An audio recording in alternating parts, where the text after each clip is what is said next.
Les mots s'usent selon l'usage qu'on en fait. Prenons deux mots qui nous concernent tout particulièrement, le mot Dieu et le mot thérapie.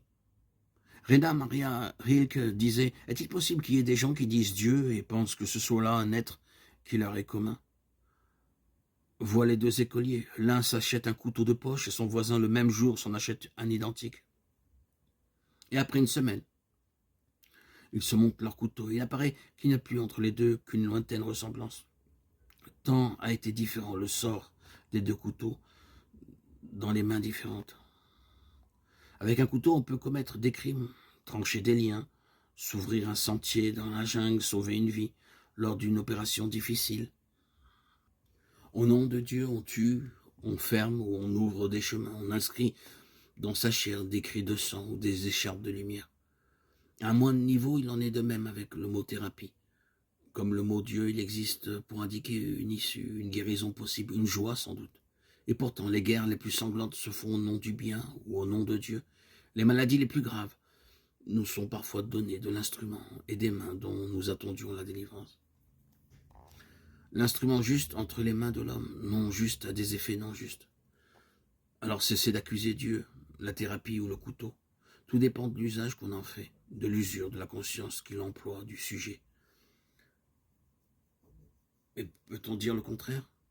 Que l'instrument non juste entre les mains de l'homme juste aura des effets justes?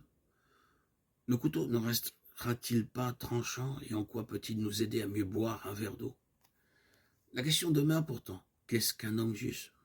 Est-ce possible un homme qui n'userait pas les mots et en faisant usage? Les mots Dieu ou thérapie garderaient un son neuf. On s'étonnerait de l'expérience qui s'est tenue à l'origine, mais on s'en tiendrait là. Au moment de t'engager sur une voie, demande-toi si cette voie a un cœur, disait Don Juan, l'initiateur de Carlos Castaneda.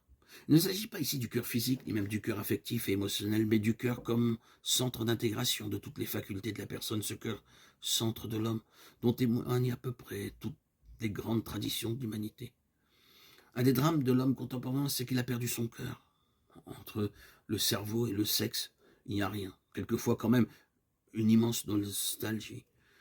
Mais souvent, on passe des analyses les plus froides aux débordements pulsionnels les plus inconsidérés. L'homme devient ainsi de plus en plus schizophrène, ayant perdu le centre d'intégration, de personnalisation de son être, le cœur. Une intelligence sans cœur n'est pas vraiment humaine. Un ordinateur, lorsque sont décuplées ses banques de mémoire, est plus intelligent que l'homme. L'intelligence sans cœur, la science sans conscience éclaire. Nos sociétés d'une lumière froide où l'homme se gèle, s'analyse et s'ennuie. Une sexualité sans cœur n'est pas une sexualité vraiment humaine. Quelle que soit la quantité de nos intensités pulsionnelles, ce n'est que dans une relation de personne à personne que le plaisir bref peut se transformer en bonheur durable. Dans le véritable amour, disait Nietzsche, c'est l'âme qui enveloppe le cœur. C'est le cœur qui donne du sens à nos étreintes, comme c'est le cœur qui peut orienter les découvertes de l'intelligence dans un sens positif à la vie de l'humanité.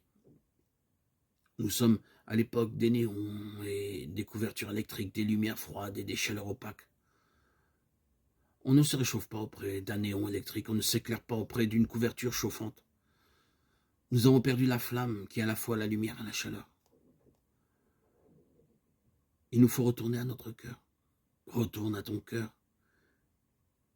Redire Hadkor. La parole du prophète est plus que jamais d'actualité.